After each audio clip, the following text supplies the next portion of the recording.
que nos acompaña. Aquí estamos en TV UNAM, Observatorio Cotidiano, una mirada desde las ciencias. Me acompañan para hablar sobre género, orientación sexual, etnicidad, diversidad lingüística, diversidades, todas ellas, pertenencia o no al ámbito rural, al ámbito urbano, que son parte de lo que nos hace ricos como humanidad, de lo que nos hace diversos en la humanidad. Pero, ¿por qué es hoy importante y por qué está tan sobre la mesa hablar de diversidad o diversidades? ¿Qué comprenden estas diversidades? ¿Y cómo construimos espacios comunes entre lo diverso o entre los diversos?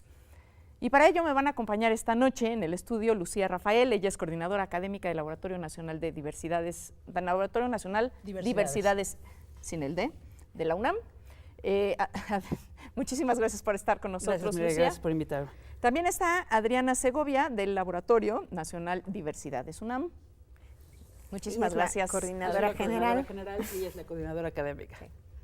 Coordinadora general del Laboratorio de Diversidades, coordinadora académica del Laboratorio de Diversidades. Y también está con nosotros Leonardo Olivos Santoyo. Él es investigador del Centro de Investigaciones Interdisciplinarias en Ciencias y Humanidades. Lo dije bien y de corridito. Y sin falta de aliento y sin que me fallara el aire. Exacto. Bueno, sin más, vamos a entrar en materia. ¿Qué entendemos por diversidades y por qué hoy es tan importante hablar de diversidades?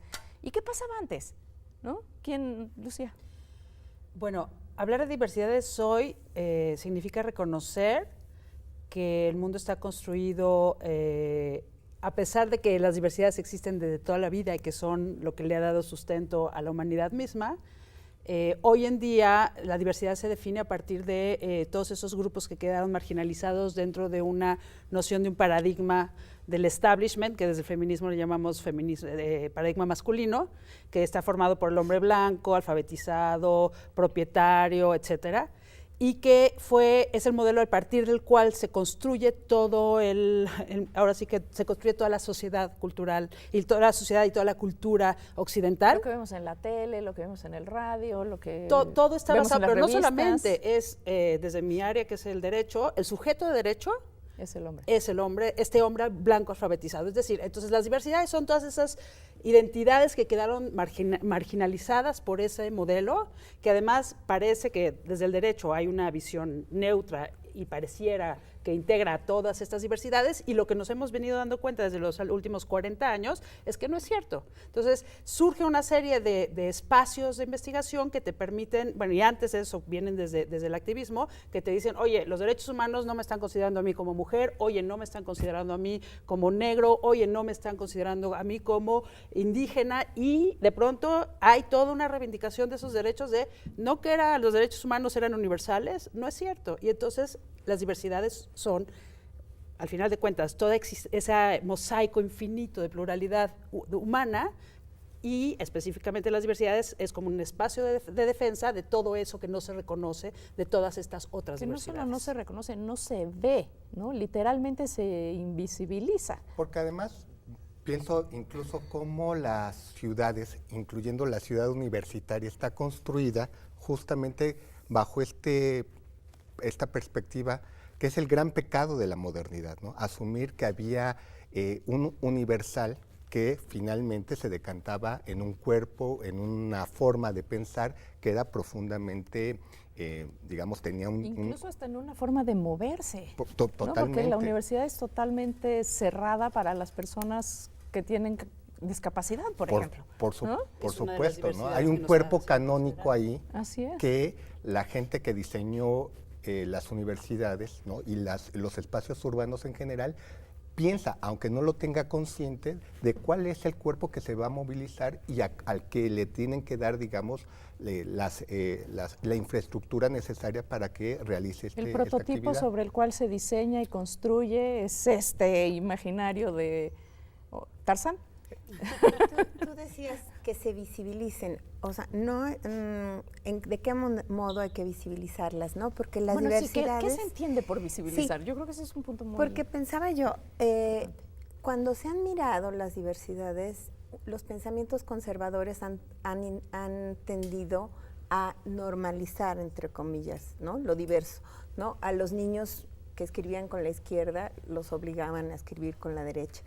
O los que tenían alguna preferencia sexual diferente han sido obligados, hasta hay técnicas, ¿no?, que se dicen científicas, para normalizar. Es decir, todo lo diverso, el pensamiento conservador ha tendido a normalizar y a llevarlo a la norma. Ese es un pensamiento conservador y que ha predominado. Pero Porque estamos por muchos años. Pero no por toda la historia de la humanidad. Así también es. eso hay que reconocerlo, ¿no? En En tiempos pasados, remotos, las diversidades se reconocían de mejor manera. Y en lugares y temas, lugares ¿no? Pero y temas, visibilizar, ¿cierto? ¿No? pero visibilizar entonces significa sí poner la mirada, pero una mirada no desde el punto de vista, que por eso es una mirada muy, muy de ejercicio de conciencia. No es una mirada compasiva, lastimera de la diferencia, ¿no? Ese es un punto muy importante, sino ¿no? una mirada de inclusión del diferente en condiciones de igualdad, ¿no? Y ese ahí. Sí, no te estoy dando chance. No, es la idea de la igualdad no es esta noción neutra de quiero que todos se parezcan a mí. Una verdadera igualdad sustantiva es yo reconozco tus diferencias y reconozco que son tan válidas como las mías y yo tengo que construir en tanto Estado todas las posibilidades y todas las condiciones para que tu diferencia y la mía sean reconocidas igual y puedas llegar de la misma manera. Por eso se crea la igualdad sustantiva, por eso se crean nociones como las acciones afirmativas, es decir, vamos a construir... Sí, claro. Todas las posibilidades para realmente algún día, porque es un tema de aspiración, alcanzar una igualdad Ese sustantiva. tema de las acciones afirmativas es muy importante, Leo, porque mucha gente lo toma como agresión. Claro, ¿no? es que siempre desde el privilegio se verá cómo estas concesiones a quienes se supone que son iguales afrentan, digamos, la situación de privilegio de ciertos grupos, ¿no? Y que han sido como condiciones fundamentales para que grupos históricamente en exclusión, en discriminación, accedan a espacios que antes no estaban presentes, ¿no? Entonces me parece que, digamos, es una medida siempre temporal para permitir que esta situación de profunda desigualdad se compense un poco, pero por supuesto que los grupos, los sujetos en condición de privilegio siempre generarán, digamos, un cuestionamiento a esta Y situación. por ejemplo, ahí todavía nos hemos quedado a deber mucho, ¿no? Porque digamos que en el tema de género se ha abierto un poco más esa propuesta, al menos en México, ¿no?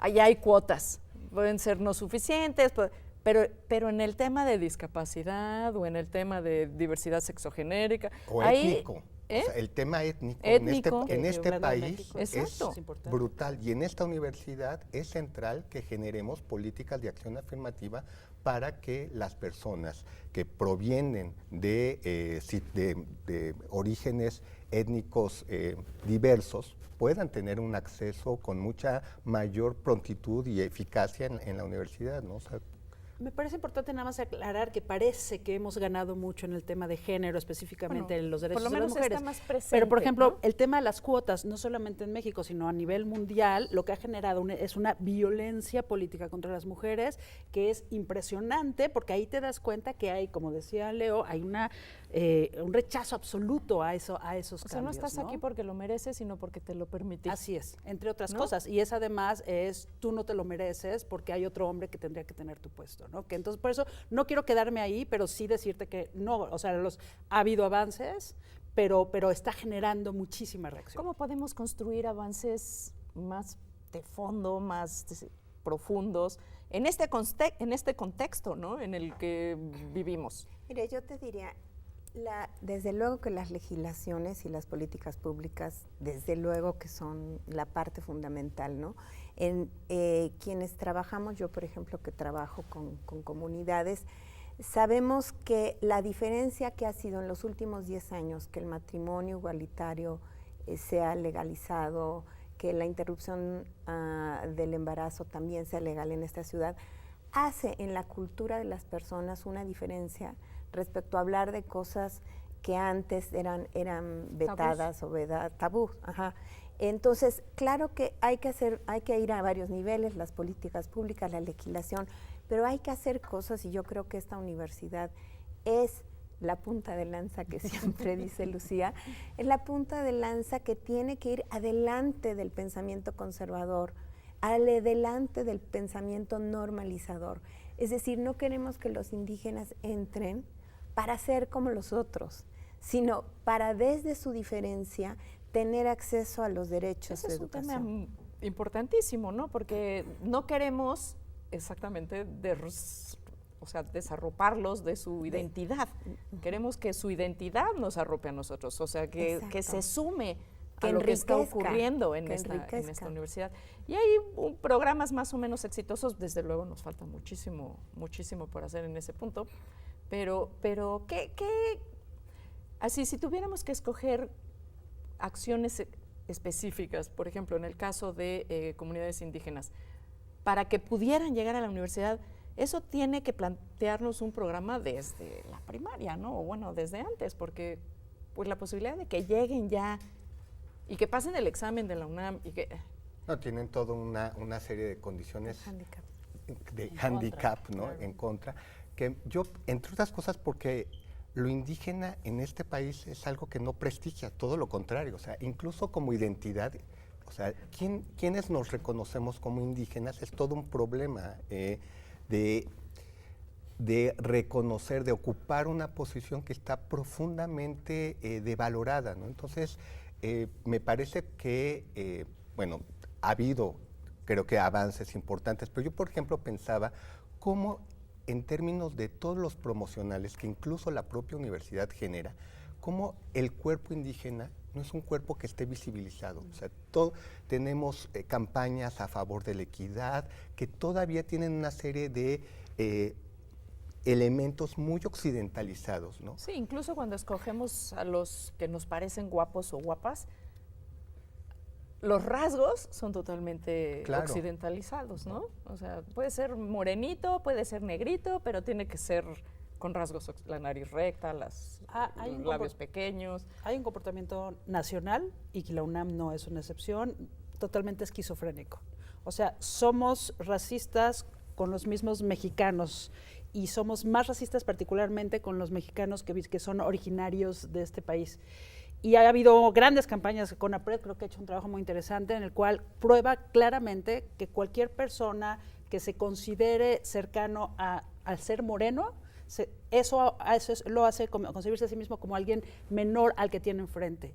Y hay toda una gama, comercial o esta publicidad de CONAPRED que muestra cómo cuando hay un niño que le dan un muñeco blanco y entonces dicen, ¿a cuál de los dos niños te pareces? ¿Al niño blanco o al niño moreno? Y si se parecía al niño blanco es porque él es bueno, y si se parecía al niño moreno es porque era malo. Sí, es cierto. Y ahí te das cuenta que es toda una idiosincrasia que todas y todos tenemos hasta la médula, y que además es absolutamente absurda, porque en los países, por ejemplo, que fueron conquistadores como Francia, por ejemplo, hay una igualdad general, que se ha alcanzado grandes logros en todos los niveles sociales, etcétera, y son discriminadores con quienes vienen de fuera.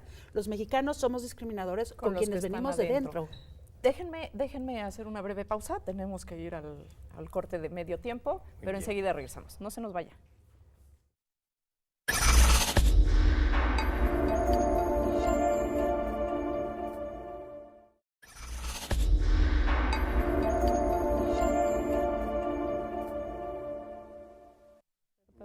Qué bueno que sigue con nosotros. Estamos platicando aquí sobre el Laboratorio Nacional Diversidades de la UNAM.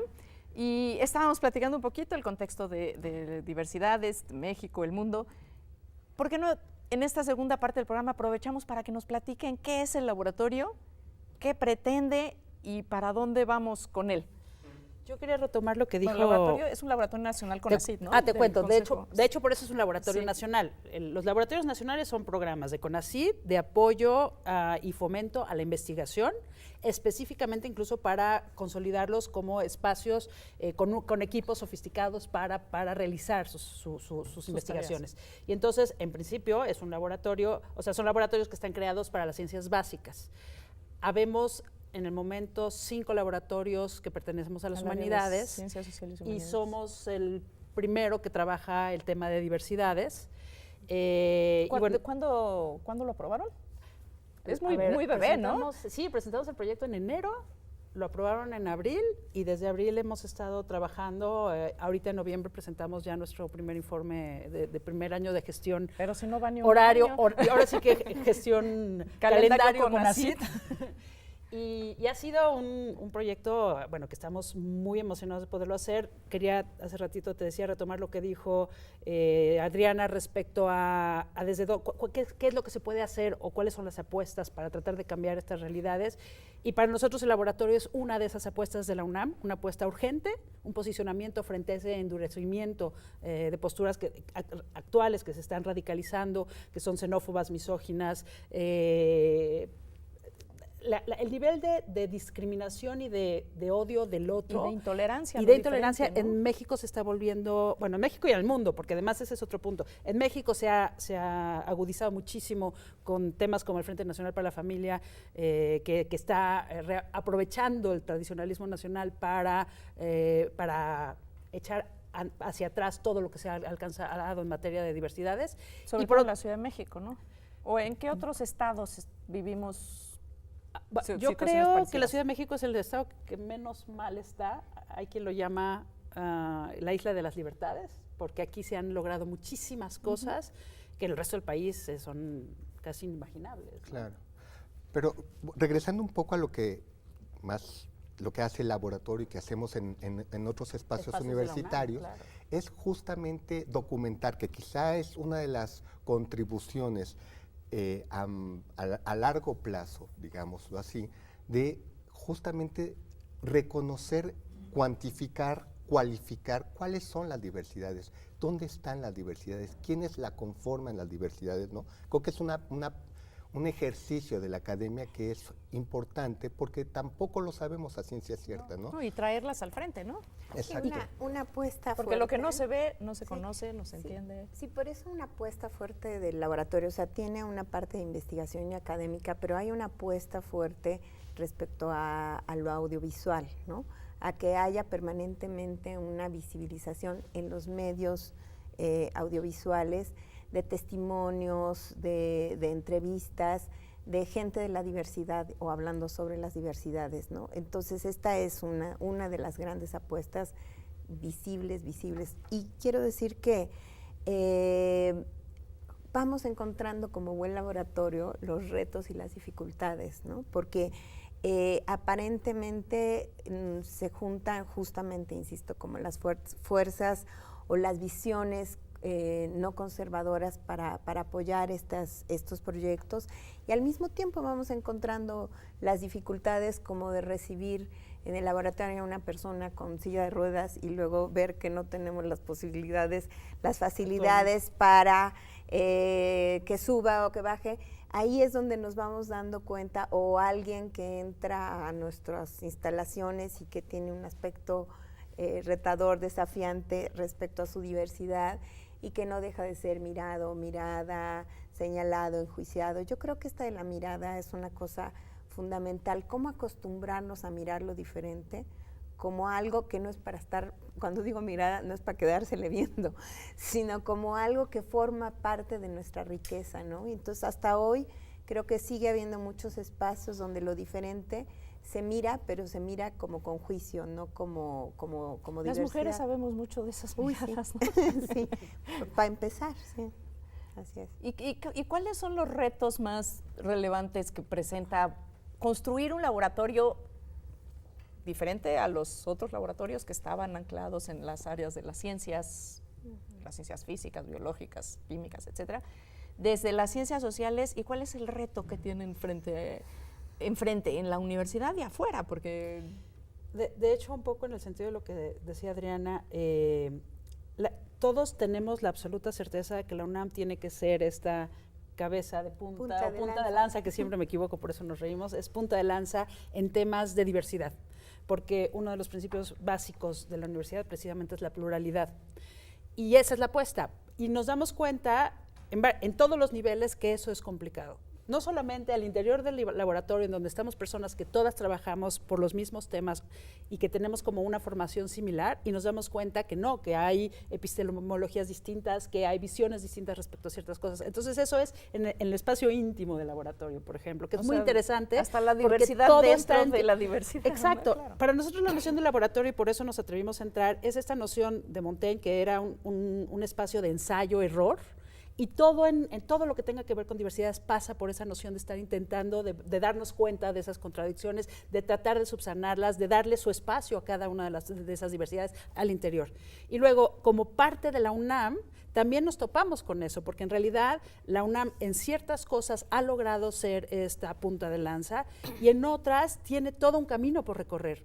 Y hay esa apuesta, como decimos y hay ahora muy espacios elegantemente, como una amplia gama de posibilidades. Exacto, amplísima área de oportunidad. Y entonces es muy interesante porque trabaja muchísimo sobre esos temas. Nosotros nos dimos cuenta que, bueno, sabíamos desde el principio que no venimos a inventar el hilo negro, que llevamos 40 años en la universidad con espacios extraordinarios como el de Patricia Castañeda en el CEICH, como UNAM Segura, que han hecho un trabajo muy lindo, ustedes mismos en La dirección general. no, en el tu área, programa, el programa, pero tu programa, que es muy importante, que es inclusiones o incluye, pero incluyente, sí, claro. sí. Bueno, pero comunidad incluyente. trabajamos con, por ejemplo, con la Escuela Nacional de Trabajo Social, trabajamos con el CUEC, nos damos cuenta que hay instancias que llevan años trabajando esto, pero pasa lo mismo que pasa en el resto del país. Siempre que pensamos en México, pensamos que es un país joven, que le falta mucho por hacer y que queda todo por hacer. Y de pronto nos damos cuenta que sí es joven, que no es tanto, y que muchas de las cosas que quedan por hacer es porque no se permiten hacerlas. Sí, claro, pero ese es el reto, hay ¿no? fuerzas contrarias que lo impiden, aunque parezca que son, en muchos casos, aliados. Y ese es el gran reto, ¿no? Ese es el gran reto. Y desde la academia, ¿cómo construimos este discurso incluyente? Pues primero eso, y luego cómo se permea, documentarla, ¿no? Visibilizarla, porque eso, el acto de visibilizar, regresando, eso es importantísimo. justamente darle nombre, y darle no un nombre como si fuera una patología, como si fuera una desviación, una anomia, ¿no? Sino en su propia dignidad a una serie de sujetos, procesos y fenómenos que son, digamos, distintos a los que la norma o la mayoría marca. Entonces me parece que la academia tiene esa virtud de poder darle esto, y no un solo estatuto. Esa virtud, esa tarea, ¿no? Y esa tarea, también claro, es una obligación de la academia. por supuesto, ¿no? Y justamente en esa medida como desmontar los prejuicios, ¿no? Los estigmas que yo creo que esa es una de las partes más complejas, ¿no? De esta tarea. Claro. Sí, porque es una tarea sin fin. Pero yo creo que la universidad sí que tiene, entre otras cosas, la capacidad civilizadora, Así es. aunque odie el término por toda la implicación colonizadora, ¿no? Pero sí de generar civilidad, ¿no? Y de reconocer que las diversidades... Una de nuestras tareas más importantes, ¿no? Y yo creo que eso es digamos, lo ha tenido en épocas pasadas, lo sigue teniendo, y creo que hay que montarnos en esta virtud universitaria, que es esto, generar cultura, ¿no? Yo diría, si bien en la universidad deben caber todas las voces, porque para eso es universidad, también en las diversidades lo que hay que señalar son las voces que no dejan que entren las otras voces, ¿no? Es decir, cabemos todos, pero no tanto. Pero no no aquellos que quieren anular a lo diverso, ¿no? O sea, hay que también señalar y mirar a esas, a las voces que no están por la diversidad, que también están en la universidad, ¿no? Bueno, en general, como espejo del país. En el mundo, claro, cuando tú quieres cambiar y hay alguien que no quiere cambiar, pues tienes que cambiar a pesar de. Así es, ¿no? Claro. Así es. Pero efectivamente el proyecto de la universidad desde sus orígenes ha sido esa posibilidad de ser, que creo que sí, hoy en día es el último de esos escalafones sociales de los que tanto hemos hablado, que sí permite a través de su propia estructura, a través de su propia apuesta plural, que haya cambio. Y yo creo que la apuesta de la universidad obviamente es desde la educación. y creo que tendría que haber como un diálogo mucho más fuerte entre la apuesta que tiene la universidad con la apuesta que tiene la educación en el país. Porque efectivamente decías, ¿cómo hacemos para que un niño indígena o una niña indígena pueda llegar hasta la universidad? Y eso implica toda una serie de procesos de cambio de programas y de políticas públicas que no se realizan porque sigue siendo manejado y controlado por este paradigma que lo que quiere es que no haya ese cambio. Y la UNAM en ese sentido, y por eso yo creo que estamos todos aquí, todas aquí, es con los defectos que tenga, la UNAM tiene esa apuesta y tiene ese espíritu. Nada más hay que ver en nuestra frase final cuando firmamos de por mi raza hablará el espíritu, que eso ya es otro tema que podríamos hablar respecto al tema de racial. Exacto. Pero la apuesta es esa, mi raza es esa, ¿no? Exacto. O sea, mi raza es este país pertenece a los indígenas, este país pertenece a los mestizos, este país pertenece a todos los que habitamos, a todas estas diversidades, y el espíritu del que hablamos es precisamente esa educación, esa capacidad de reconocer las diferencias y apostar por otra cosa, ¿no? Y que cada quien escoja su raza. O podríamos poner por todas que cada las razas. quien asuma que hablar el somos seres espíritu, atravesados por tantas identidades como Así ni es. siquiera nos podemos imaginar, Así y es. que esa es nuestra riqueza, no nuestra debilidad. Así es. Pues se nos acabó el tiempo. Les digo que aquí el tiempo vuela, literalmente vuela. Ya vamos a invitar a algunos físicos a que nos vengan a explicar qué está pasando en este espacio. Muchísimas gracias a usted que nos hizo el favor de acompañarnos, a los compañeros de TV UNAM que hacen el favor de que esta emisión llegue hasta su hogar, y a usted que nos acompañó en este programa, los invitados, Leonardo, Lucía, Adriana, muchísimas gracias. Gracias, Seguiremos Mireya. platicando, muchas cosas están en el tintero, hay muchas cosas de las que queremos seguir platicando sobre este tema, porque ese es ciertamente un tema justo que tenía que ver con el programa que grabamos la semana pasada, con la civilización. Es un proceso civilizatorio y hacernos cargo de las diferencias, es parte de ese proceso civilizatorio. Hasta la próxima.